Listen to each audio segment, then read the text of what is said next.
In 1966, the National Historic Preservation Act was signed into law to end the adverse effects of development on historically significant properties. CPN started the process of getting certified in 2006, and each CHC director has been the acting THPO since that time, handling up to 2,000 projects per year. Citizen Potawatomi Nation Cultural Heritage Center director and tribal member Kelli Mosteller is the current THPO for the Citizen Potawatomi Nation, and Andrew Gourd, a Seneca-Cayuga member, is the assistant THPO.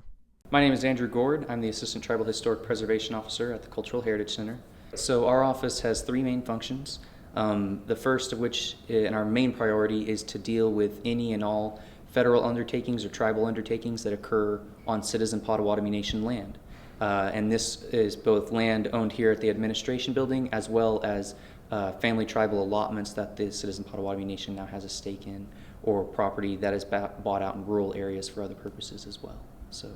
And that can be anything from building a water line, putting in a sidewalk, or putting in a stock pond, anything like that. It's our job to ensure that no archaeological sites, no family house foundations, or walking trails, or anything that's important to the history of the tribe is either damaged or destroyed.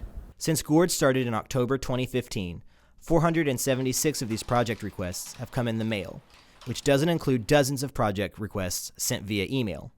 While the struggle is real and the struggle is hard because we have a greater time depth to deal with and we have less funds to do it with, it's really important that we are at least allowed to come to the table.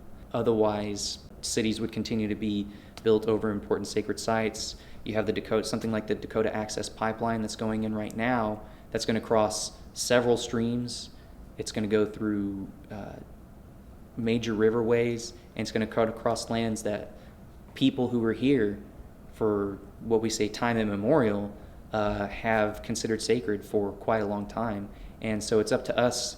I know a lot of THPOs feel that it's up to us not only to speak for our culture, but to also speak for the land, because our culture is tied so much to the land and so much to places, because it's where we came from.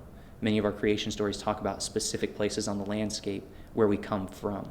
And so without the law telling people, telling towns and telling contractors and telling federal agencies that they have to deal with us, they're not going to do it. Because why would you want to go seek somebody to tell you shouldn't put that there, you know?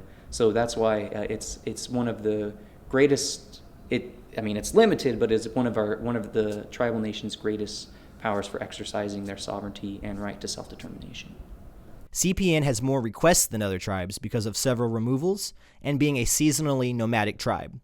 When construction is happening in numerous parts of the country where CPN has resided, including Indiana, Illinois, Wisconsin, Minnesota, or Kansas, the THPO is contacted for their opinions and approval of the project.